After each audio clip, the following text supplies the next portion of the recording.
Hi, just a quick word to say that my books, including my latest for children, are available in-store and online. You can find a full list of my books at tipene.com.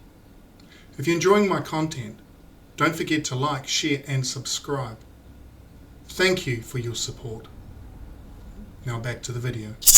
There's been a lot of talk recently about women who sexually abuse kids, especially as a number of teachers and others have appeared before the court on charges of sexually abusing children, grooming and sexually abusing children and teens.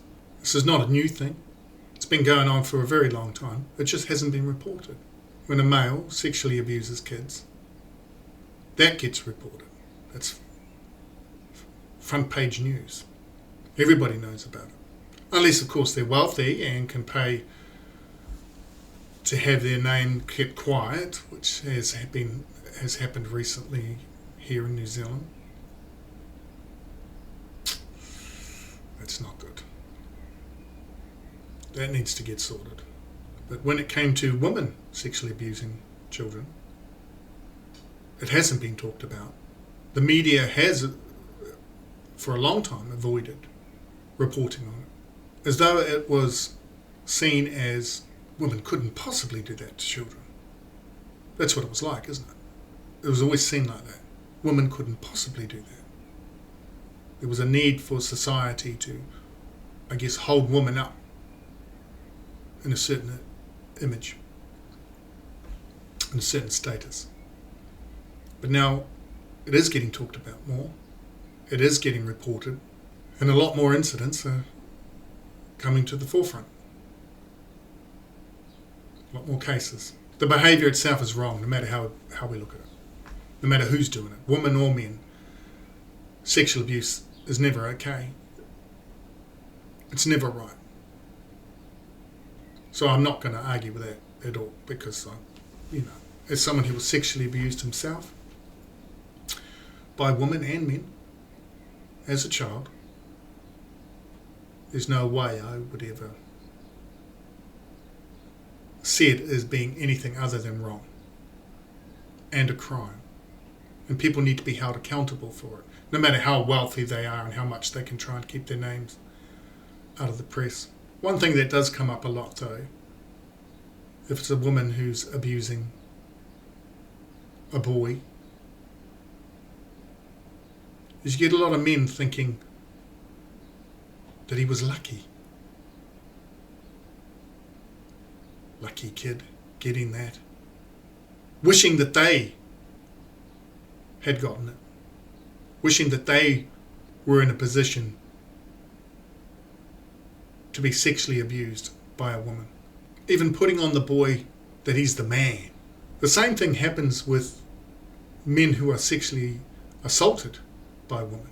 Other men think he's lucky, that he should have made the most of it,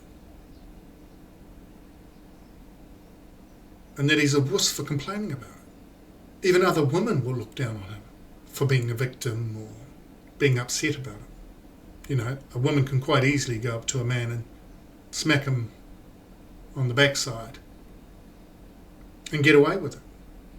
And if a man did that to a woman, well, that's a whole different story. But it's the same thing. There's an attempt a lot to make out that it's not, that it's different. Basically, that men are easy access. You can do whatever you like to them. None of this stuff is okay. With the sexual abuse from women on boys, those boys aren't going to be fully developed mentally until in their early 20s. They have no idea of the damage that it's doing to them. Any specialness to the event, any sacredness to having that experience in the future with someone special, someone who means the world to them, has been taken away. The first sexual experiences for our young people should be with someone special. As a young man, it was done to me. As a boy and a young man, it was done to me. I wasn't lucky. It wasn't a wonderful thing. It damaged me, majorly. As a young man, I was all over the place. Relationship after relationship, sleeping with everybody. Other men would look at me and think I was some sort of hero because of the way that I was behaving. I wasn't a hero. I was driven by hurt. I was driven by pain. I was suffering, man. Really suffering. I had no control in it. It was an impulsive behaviour, an addiction. And I lost a lot of relationships and good friendships and connections. It damaged my life.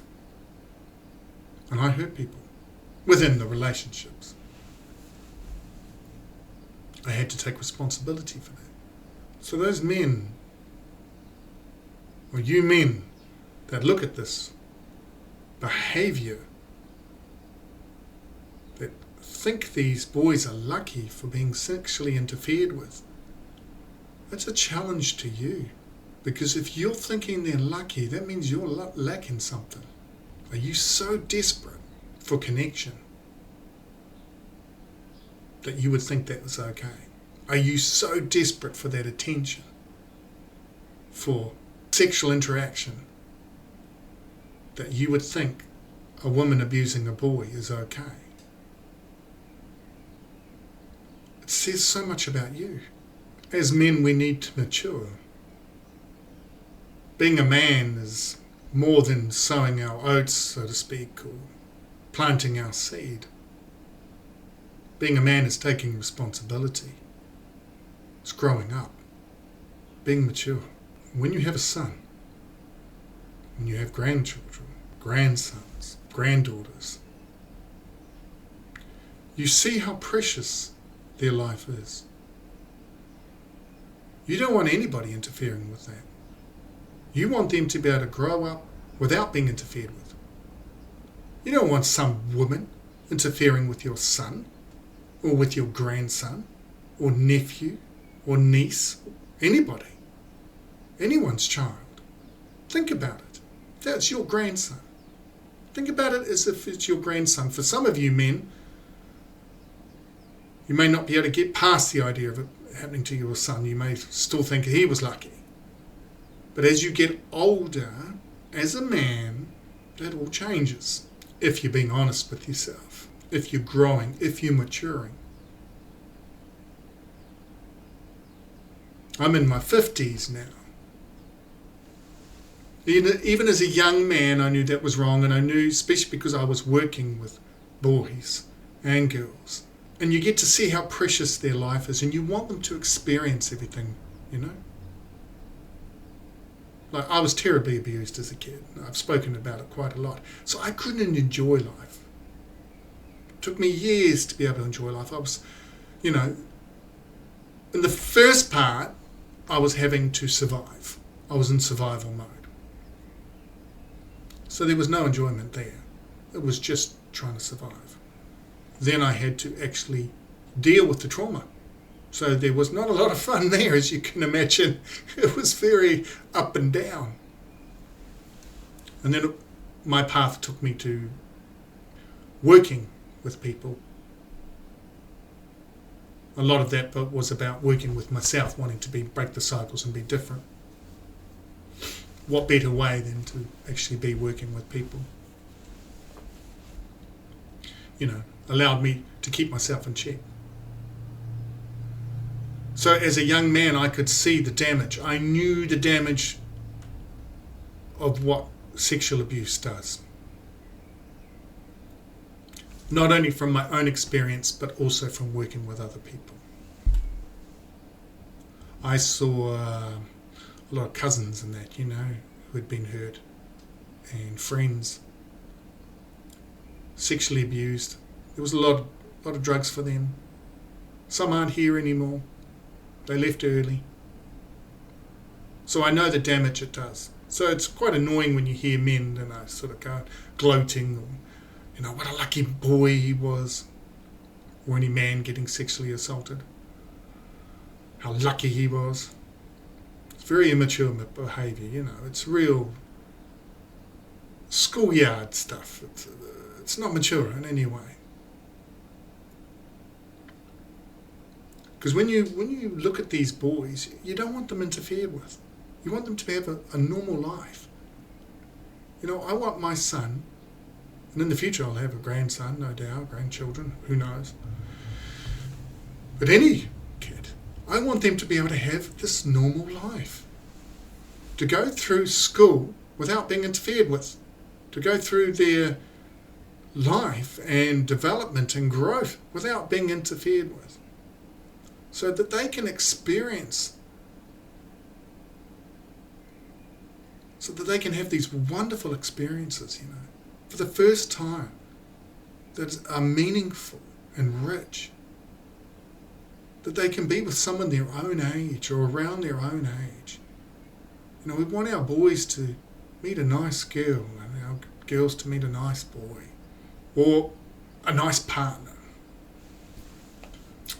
a nice other, whatever they may be. But we want them to be able to enjoy that experience. Boy, boy, girl, girl.